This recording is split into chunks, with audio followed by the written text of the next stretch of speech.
Good afternoon, everyone. Apologies for the delayed briefing. The Tynwald sitting went on a bit longer.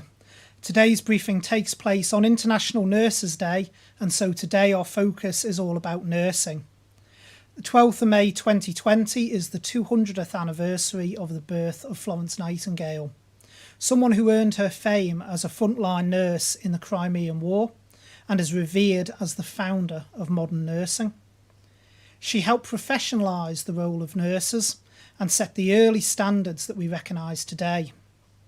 She also established the Florence Nightingale School of Nursing, which also still exists today. I'm delighted to welcome back our Director of Nursing, Kath Quilliam, who will talk about Florence Nightingale's legacy and its relevance today. The Lady with the Lamp is how generations of school children have learned about Florence Nightingale. But that, as Kath will tell us, is only part of the story. But first, the latest daily COVID-19 statistics. The total number of tests undertaken stands at 3,853. The total number of concluded tests stands at 3,818.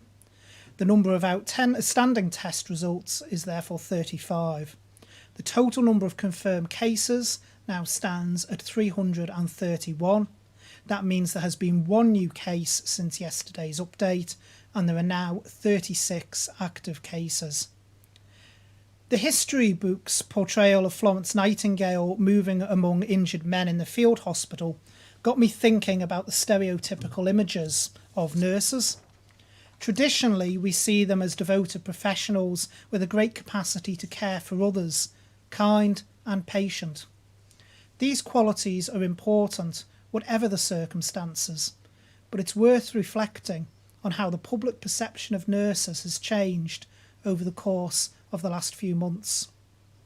Battle imagery is often used in relation to the coronavirus pandemic. So nurses are frontline troops in the battle with this deadly virus. In their personal protective equipment is their line of defence. Their determination to defeat the enemy, their main weapon. Two of the most memorable images from the coverage of COVID-19 have been of nurses facing up to the challenge. One is a widely published photograph of a nurse who'd just removed her visor, mask and goggles after a long shift in ICU. Her face is marked by indentations from the PPE. Her skin is hot, sore and red. Her eyes tell of the pressure of nursing seriously sick patients. She is heading home, but already preparing for more of the same the next day. The second image which caught my eye is a cartoon type graphic in which the virus, portrayed as a towering red sphere covered in those familiar protruding clumps, is shown mouth wide open, roaring at a nurse who is calmly looking up to it, taking it on. Such images will stay in people's minds forever. That's because without words, they tell the story of how healthcare workers, so often taken for granted, are now recognised for taking on an extraordinary challenge. The work that they are undertaking is relentless, hard-going, and not without risk. But most of all, these images convey the qualities of outstanding courage, perseverance, determination, and professionalism. They have increased our awareness of the expertise nurses bring to the job, the practical skills and mental strength required day in, day out, and how they have risen as individuals and as a profession to an unprecedented challenge. Nurses are getting on with the job, and we admire, respect, and thank them for that. Part of getting on with the job has been dealing with change. Nurses across all spheres have been asked to adapt swiftly to a global pandemic, the like of which many never expected to see. As we've reorganised our health services, many nurses have switched roles or been asked to work in different areas with new groups of patients.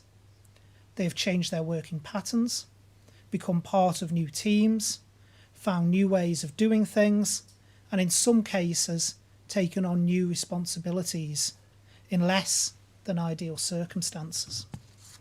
They have played a key role in achieving our overall goal as an island community, preventing the health service from being overwhelmed. Adapting to change will be key in the next stage, when we begin to turn back on those services we had to stop while we dealt with COVID-19. Naturally, there will be a wave of demand as appointments and treatments resume for our patients. Once again, nurses will be on the front line helping to meet this demand, and once again there will be hurdles to clear and complex issues to face. The new normal is often talked about in the context of things not returning to the way they were once the pandemic is behind us. This is certainly true of our health services, and our nursing corps will be in the vanguard of that new era. I will now hand over to Kath Quilliam, our Director of Nursing, for her thoughts and reflections on today. Over to you, Kath. Good evening, and thank you, Minister. Today is International Nurses Day, a significant event for nurses on the Isle of Man and around the world. It is held each year on May the 12th to mark the anniversary of Florence Nightingale's birth, and this year is special on her 200th anniversary.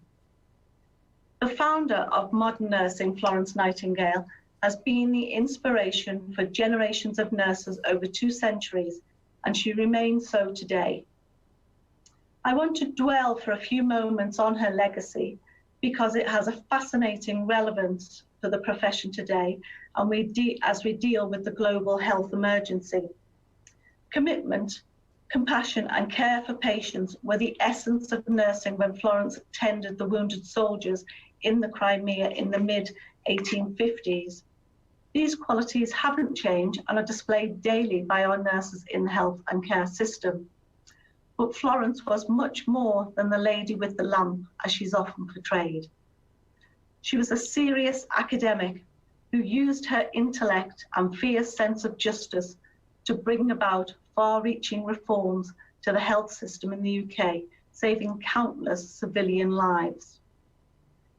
In education, Florence Nightingale excelled in all subjects, but above all, mathematics. Her passion was statistics, and she is acknowledged as one of history's most important statisticians. A woman imbued with humanity and a sense of duty, but driven by data. She used the data she collected to find the causes of problems and to campaign for the resources to solve them. Her data showed that soldiers in the Crimea were dying of preventable diseases caused by infected water supply, rather than from their battle wounds. She pulled no punches in presenting her findings to politicians. A data-led approach drove her ideas for social reforms and the development of modern nursing. Improved living standards, better sanitation, the restructuring of Army medical services and the redesign of hospital buildings are all part of Florence's legacy. This didn't happen by accident. It was the result of data collection and analysis. She produced graphs, curves, and charts to make her case and a call for change. In the 21st century, nurses on the front line of our fight against COVID-19 are rightly praised and thanked for their dedication and compassion. But our response to the virus in areas from social distancing to testing regimes and the use of PPE are driven by science and hard data. Caring impulses and clear hard data are two sides of the same coin, and they are a winning formula. Our modelling of different infection spread scenarios, reorganisation of the hospital and health and social care services, staffing, supply lines and logistical plans are all data-driven, evidence-based and based on best practice. So on International Nurses Day, let's remember Florence Nightingale for her compassion and for her rigorous and unsentimental approach. Let's recognise the profound influence this approach has had on health services today, an approach which is serving us well indeed in this current challenge. Like Florence Nightingale, our nurses are highly skilled, multifaceted professionals, and the first global year of the nurse and midwife was designated by World Health Organization to recognise that. Its aim was to celebrate the advancement of the professions and to reflect on the skills, commitment, and clinical care nurses bring to positively impact on the citizens around the world.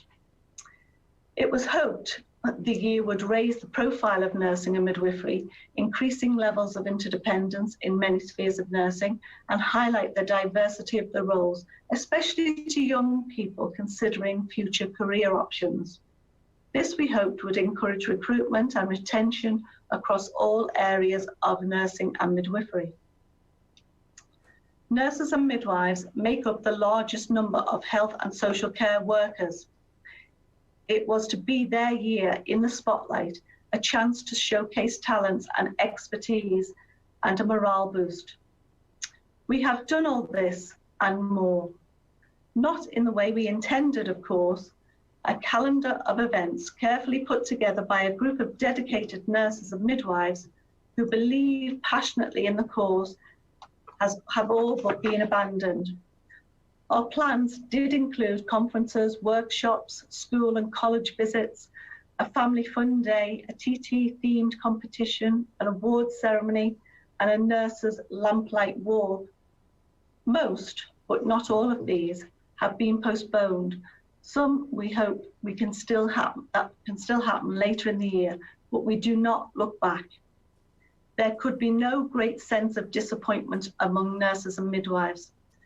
We are focused in our role, responding to the coronavirus pandemic, which is likely to be the greatest challenge of most nurses' careers. It's an experience we are learning from now and will draw on for many years to come. There are positives, and we should recognise them, whilst mourning the tragic loss of life from COVID-19. A huge, unexpected, and frightening challenge arose, and we stepped up to meet it. Obstacles have been overcome with determination and focus. We have discovered deep reserves of patience, courage, resourcefulness, and team working, which we will not let go. We have learned to work in different ways to meet pressing needs. The adaptability and flexibility of colleagues has been simply outstanding. Finding out we can do things we never thought possible is an affirming lesson in life and is one of the clearest wins in a period which threatened to bring overwhelming loss. The restrictions have challenged us all at home and work, but there is a lasting satisfaction in getting on with the job and weathering the storm. That challenge makes us stronger as individuals, as a profession, and as a community. The experience has sometimes been draining, but it has also been uplifting. There have been moments of anguish, stress, frustration, but also feelings of relief, accomplishment, and even joy. The clapping for healthcare workers and key workers by the public on Thursday evening is a welcome act of recognition. It feels personal to many of us, makes us proud of each other, and perhaps more than anything else, binds us together with an invisible glue. Cohesion across the professions was a key aim of our special year, and this is one of our many achievements. But while taking heart from clapping, nurses and midwives don't want to be seen either as angels or heroes. They are professionals doing the job they trained to be, albeit in unprecedented circumstances, at pace and under pressure. Some have made great sacrifices, living in hospital accommodation away from their families to protect loved ones and their patients. The desire to help our fellow human beings to make a real difference to other people is what attracted us to the profession. While such motivations can fluctuate over time, this desire to help others has been brought back into sharp focus. Our roles and the incalculable value of our health service are crystal clear to all. We will continue doing whatever is required to beat the virus and help keep our community safe, because that is what we do. I am grateful for the opportunity to thank and salute all nurses and midwives across the spectrum of the professions. We may not have celebrated as planned, but we have paused to reflect on our roles and our contribution to meeting the global health emergency. We have showcased what we do in unique and unforgettable circumstances. It is turning out to be a year none of us will ever forget. Thank you. Thank you very much, Kath. And of course, as you've rightly reminded us, not only is it International Nurses Day today, but it's also the year of the nurse and midwife this year. And I don't think at the start of this year any of us could have possibly imagined the stresses, strains and sacrifices that those in the nursing profession would have had to make this year.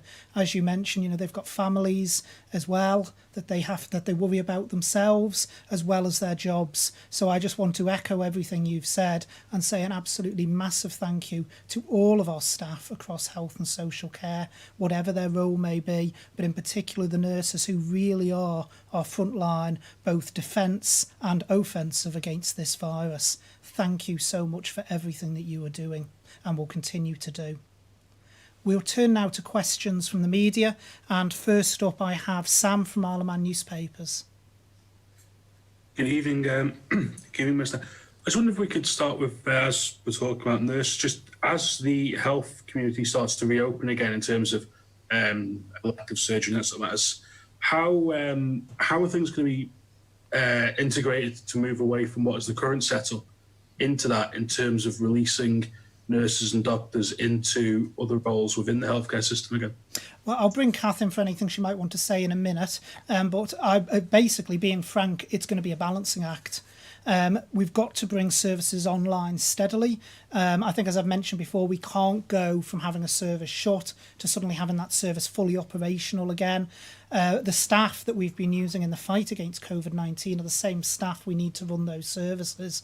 So it is about getting a balance. And I know I always sound probably far too cautious for many people. That's one of the reasons I am, because we've got to start transferring staff across, but it's got to be done in a safe and managed way, because both patient safety and the well-being of the staff themselves is absolutely essential in doing that. But I'll bring Kath in case there's anything she would like to add. Thank you, Minister. Yes, just want to echo what you've said. It is absolutely really important to begin to get our services back online, and we are planning that. Our management team are talking about that 3 times a week. We're mapping out our plans, but we will always have those competing priorities because COVID has got to become part of our business as usual.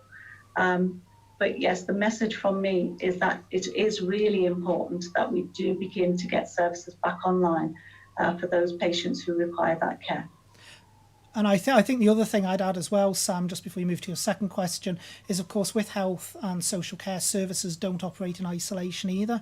Many of the services we've turned off are also dependent on other services. So as we bring those services back in, we've got to not just think about that particular service, but any other of the wider services that service relies on to ensure that the impact there is manageable as well.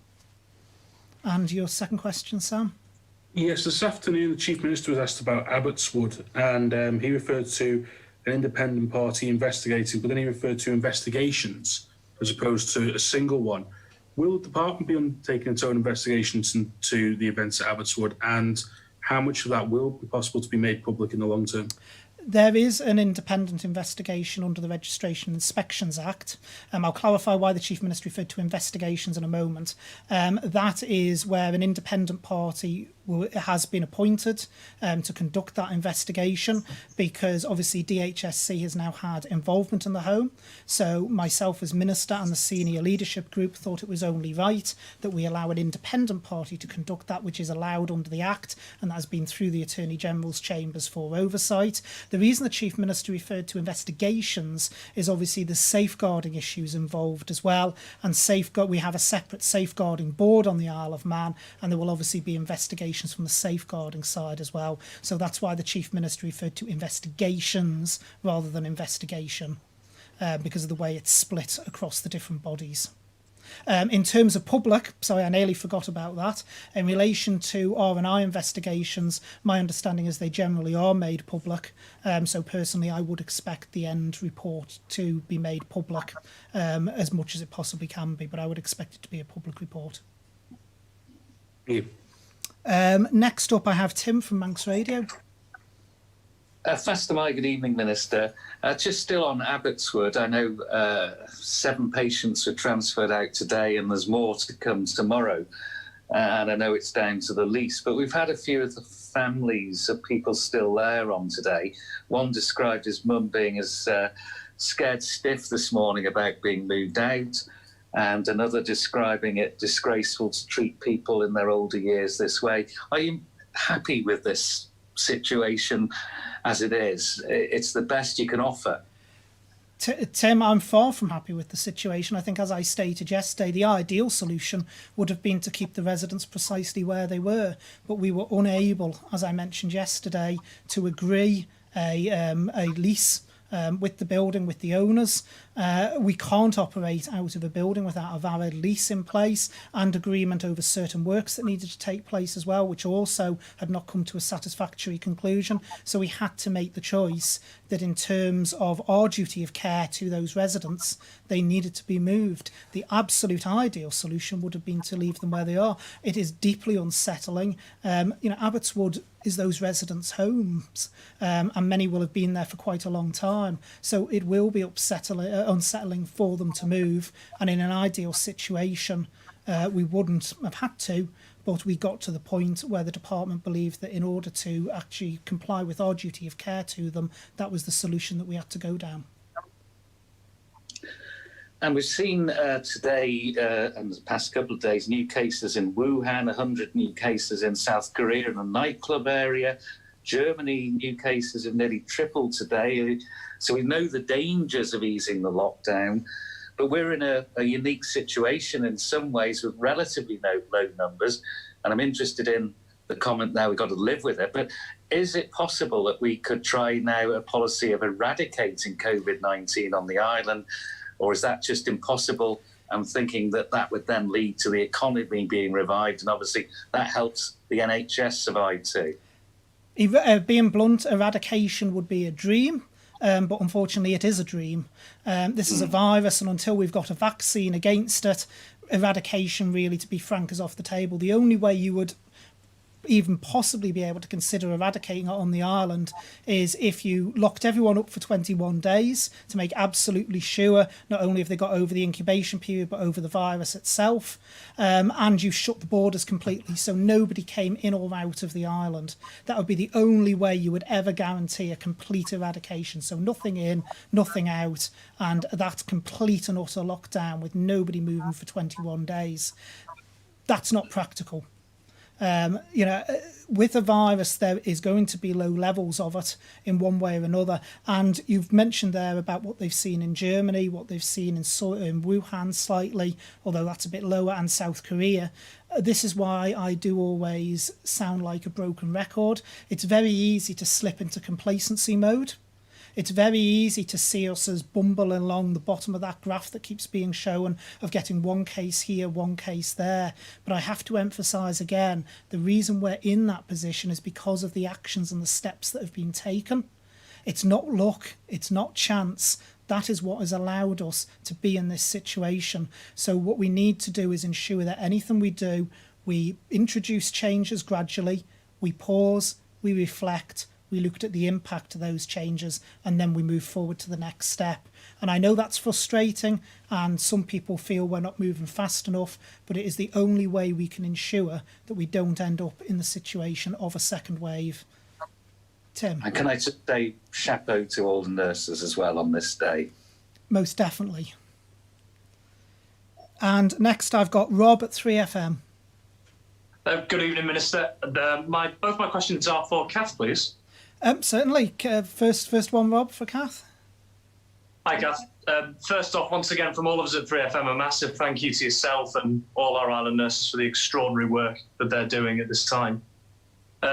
First off, as the Minister has said, this is a relentless situation. I can only imagine how physically and mentally exhausting it must be for all nursing staff at this time.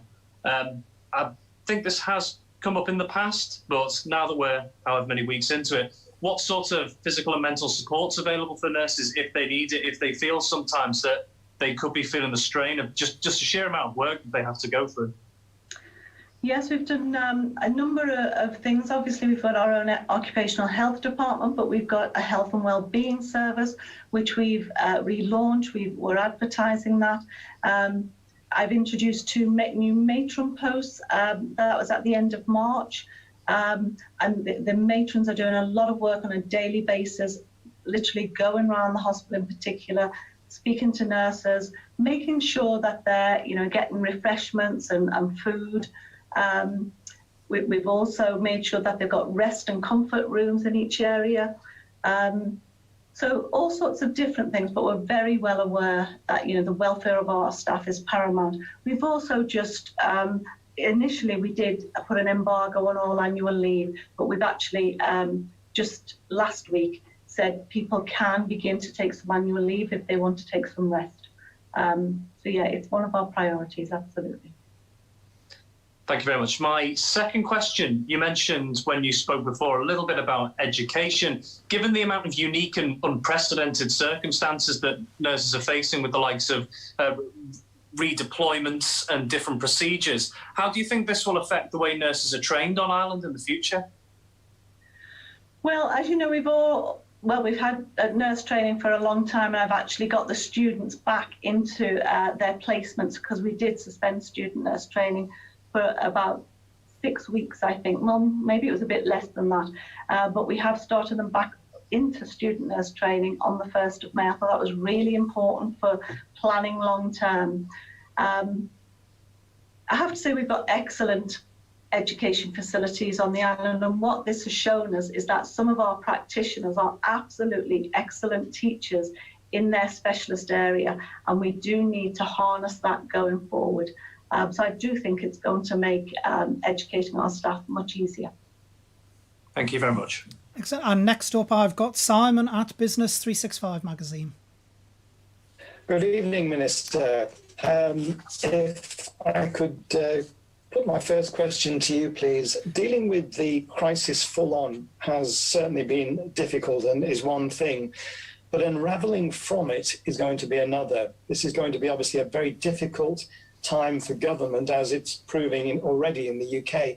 Are you confident that you can keep the public on side throughout this process?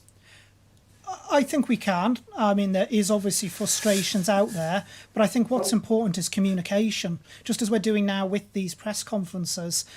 These press conferences, as far as I'm aware, are pretty new innovation for the Isle of Man each day, for us to be going out with the with the message. It's really innovative for us.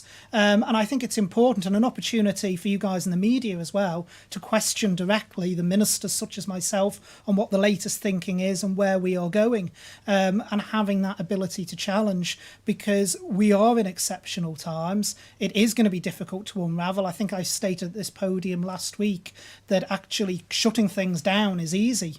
Reopening things is where the hard part comes in, and doing it in a managed way so we don't end up with a spike in cases. So yeah, I think it is going to be exceptionally difficult, but the key You're not going to please everyone, I should say, Simon. Every decision government makes is going to upset someone somewhere. But what's important is communicating why that decision has been made so people can understand the direction of travel. And of course, we've got the Stay Safe medium-term strategy that we recently released, which is a good read for anyone who wants to see the direction of travel going forward.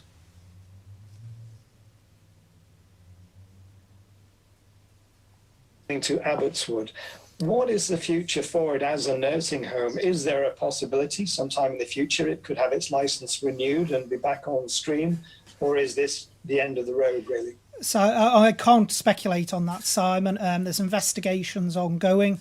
We will have to see what comes out of those investigations. Okay, thank you very much. Okay, next up I've got Paul from MTTV. Good afternoon, or good evening, I should say, Paul. Good evening, Minister. You obviously have a very busy day there in Tynwald.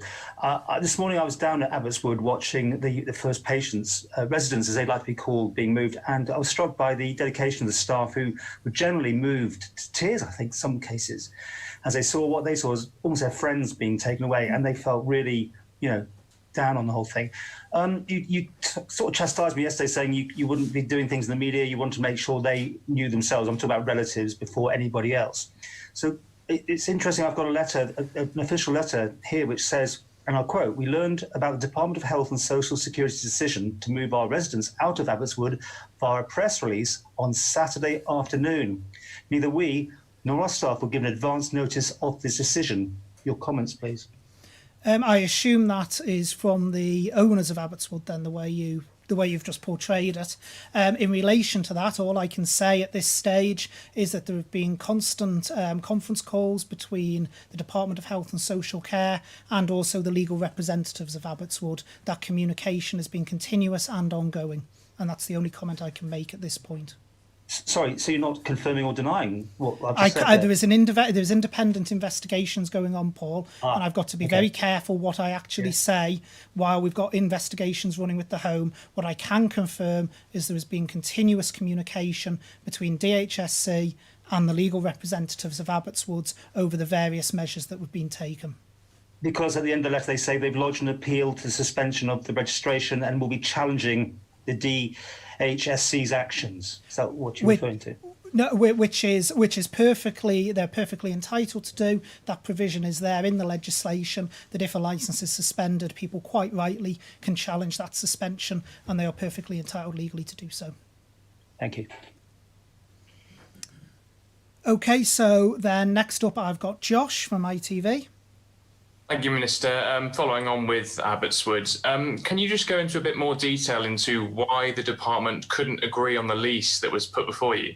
No, I can't. All I can actually say in relation to that is we were offered a short-term and a longer-term lease, the terms of which were not value for money for the taxpayer and just could not be accepted on the basis of the terms offered.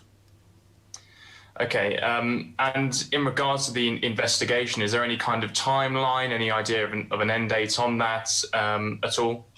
Investigations have only just been started. What is important with any of these processes is not rushing to an end date, but ensuring it is done meticulously and in line with the legislation, and that is exactly what will be happening. We've appointed an independent party from the R&I side of it, and there's safeguarding investigations to be done as well, which is why the Chief Minister referred to investigations. They will be completed in due course once it's been conducted correctly. It's more important to have the investigations done properly and fairly than it is to rush to an arbitrary timeline. Okay, thank you. Okay, and then last up I've got Chris Cave from Energy. You've waited very patiently, Chris. Good evening, Minister. It was in the news recently that certain PPE bought by the UK government for NHS staff had failed safety tests. Could you confirm if and how protective equipment purchased by the Manx government is tested to make sure it's 100% safe? Well, we undertake the same testing as the UK does. Most of the testing is referred to normally as fit testing. I'll let Kath come in if she wants to add to that in a moment. As far as I am aware, but I'll wait for Kath to correct me if I'm wrong, all the PPE that we've been ordered is up to grade. We did have about a month ago, I think, a stock of masks that weren't actually up to grade, but we were able to use them for other purposes because they failed the fit test. But we certainly are not in the position of the UK around PPE. As I think I've explained at this podium before, we have been sourcing from all over the world in order of our preparations, and we have ample supplies of what we require. But I'll bring Kath in. Yes, we have a team that are monitoring our PPE, ordering our PPE, checking it when we get it, and we use a range of companies to test out masks, gowns that we've had, visors that we've had, because clearly the safety of our staff is the most important thing to us. So we have used a range of companies to test various items to make sure that they comply. Thank you. And sticking with you, Kath, if I may, it feels to many as if we are beginning to get back to normality, obviously only very gradually at the moment, and we still have a long way to go, but it does appear the virus is somewhat under control here. How well equipped are we, were we to face a second wave of COVID-19 here? And will you be advising the government in any way to ensure that we are best prepared? Yes, there is always that chance. If we, as the public, if our community don't comply with what the government have already asked, then we are at risk, as other countries, of having that second wave. But what we will do is we will monitor that in terms of the number of cases, and of course we will be advising Minister, Chief Minister, of what we need to do in terms of securing, again, going back into some type of further lockdown. But we are prepared, health services, but of course there is a threshold at which we cannot go above. And that's why over the next few months we're constantly going to be dealing with competing priorities. And it goes back to what I said before, Chris, about a balancing act, that as we turn on all the services, not only have we got to make sure that those services are able to operate, but also that it doesn't damage any COVID-19 response that we still need to keep in place. Our biggest danger at the moment is complacency. I would say that is one of our biggest enemies, and it's important we don't get complacent. I'll take a couple of extra questions. One, Tim firstly, and then Paul, and then Rob. Thank you, Minister. You say communication is key, but what's happening in Tynwald at the moment? Because some members are furious that they see a lack of opportunity to scrutinise the Council of Ministers at the moment. And we've had miscommunications about the promenade scheme, senior race day move, and measures and changes announced at this briefing rather than in Tynwald. What's the point of Tynwald at the moment? Well, actually, Tim, if you look at it, the issue there's been, if anything, is the fact how things are fast moving. The Chief Minister and the Treasury Minister have both already covered off about the bank holiday. I spoke about it last Friday. In relation to that, we had to get it onto the Tynwald order paper ready for the June sitting, but unfortunately for the May sitting, because the bank holiday is before the next regular sitting at Tynwald. Unfortunately, we hadn't agreed the date by then. But the key thing is, in a pandemic, unfortunately, the ordinary processes don't work because things are moving fast. So, for instance, if you look at regulations, the regulations are done under the Emergency Powers Act. That's not something where you can just pause it and the regulations then get a good period of scrutiny before they come before Tynwald, because the Act states that the regulations have to be laid before Tynwald within 7 days or they lapse. So it does mean that the scrutiny period has been reduced. And one of the things I would like to put on record is actually the hard work and dedication of my Tynwald colleagues, who have been doing things where they would have a good period of scrutiny in a lot shorter period of time. So there has been engagement with Tynwald members over a lot of things. There's Tynwald presentations and briefings which have been referred to when people have spoken. I myself and the Chief Executive of the department, Catherine, we do a weekly update briefing on a Thursday to Tynwald members. So there is conversations, there is discussions, and I know the feedback I've had is members find those briefings exceptionally helpful. I'll bring you back in, Tim, for your questions since we're on you anyway. Yeah, well, we know that the state of emergency runs out, I think, on Friday, the 15th of May. What's the situation there? Are we going to continue with it, or will that now lapse? And the powers, I know, can still apply for another 6 months.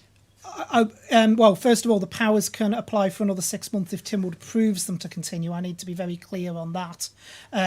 It's not a case of they just automatically continue. Under the Act, if they're not actually confirmed by Tynwald, they fall away. Personally, obviously, a couple of days to go yet, but I would expect that the state of emergency will need to remain in place for at least one more period. While we get everything ready, because the other thing about preparation is we've got to prepare for what comes after the state of emergency. So particularly, as you say, which regulations remain in place, which regulations fall away, what that impact is. It's not a quick job. And unless someone knows something I don't, I would expect that we may have to do at least one more period under the emergency. Okay, Thank Paul, you. next. It's been left to me because I was waiting for somebody else to ask. Can you tell us more about this one new case, please? If it's nursing home related, or is it in elsewhere? But I don't have the full details of that particular case with me today at the moment. But the one thing I can say is it's not nursing home related. It is a community case. Thank you. And Rob, you had. Thank you. one? Just one quick question regarding the PPE. We're looking at the possibility, of course, nothing's confirmed yet. We could see shops and non-essential retail coming back from next week, depending on the climate. And then after that, some businesses may be allowed to start returning. With regards to the PPE stocks, if these businesses require them for whatever reason, how well can our stocks cope with being able to supply them and our medical staff? Well, the first thing I need to say, Rob, is we won't be supplying them. They're private businesses. It'll be for them to source their PPE if that's what they require to keep their staff safe to operate. They will not be DHSC. I want to squash that straight away. While we may assist dentists if they come back online, as we've mentioned, at cost, we are not going to be doing that for the whole economy. It is just not practical for us to do so. And I don't know if Kath wants to add anything onto that. No, Minister, I think you've answered the question. Okay, well, thank you very much to our media partners, as always, and particular thanks for them waiting around so long for me to finish in Tynwald and get here. Florence Nightingale was a prolific writer of papers and studies, and also very good to quote from. So, although scientifically driven, she saw nursing as an art, and she said, "And if it is to be made an art, it requires an exclusive devotion, as hard a preparation as any painter's or sculptor's work." That, I think, captures what nursing today requires: careful study, technical skill, meticulous attention to detail, devoted practice, consideration for others, and an absolute dedication to the job. Thank you to all of our nursing colleagues in the island. I hope you have enjoyed reflecting on your profession and continue to feel supported by the Manx public. Happy International Nurses Day, and also, of course, Happy Year of the Nurse as well. Now on to today's shout-outs. Firstly, Tanya Linden, a manager in acute mental health, has been nominated by her team. She has worked with relentless positivity since the pandemic began and has been ensuring people who are mentally ill continue to receive the best care. Alongside this, she is also caring for the welfare of staff and boosting morale. Her fairness, integrity and enthusiasm has been remarkable. So thank you, Tanya, for all that you've been doing and everything that you continue to do. Secondly, the residents of Farrants Park, Castletown, they held a VE Day social distancing street party and have raised £300 for the Isle of Man NHS. So thank you to all the residents. Finally, I have also been asked by several people to give a shout out to the patient transfer and air ambulance service teams that have been doing all that they can at these difficult times. Several people have been in touch with me to praise the work they have been undertaking to facilitate people still being transferred across for treatment and ensuring that they get back safely as well. So thank you very much to the teams in patient transfer and air ambulance service who continue to look after our travelling patients. So that's it for today. But in closing, again, happy International Nurses Day. And remember, stay at home where you can and stay safe. Thank you very much. Today is International Nurses Day on the Isle of Man. And we want to say a big thank you to all our island nurses and carers. So, To all our island nurses. For all our island nurses. To all our island nurses. All your island nurses. To all our island nurses. To all our island nurses. To all our island nurses. To our island nurses. To all our island nurses. To all our island nurses. To all our island nurses. To our island nurses. To all our island nurses. To all our island nurses. to all our island nurses. To all our island nurses. To all our island nurses. To all our island nurses.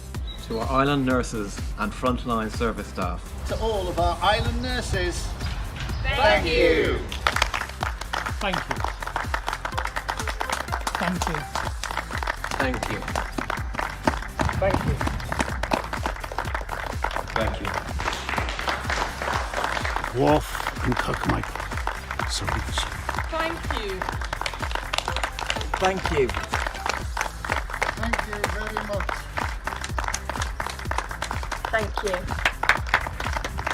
Thank you. Thank you. Thank you. Thank you.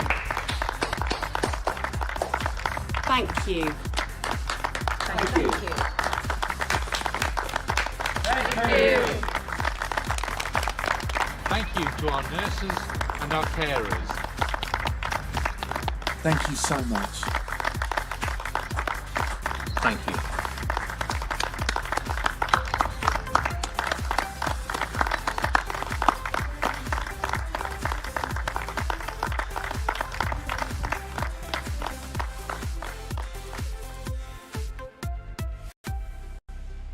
Boo.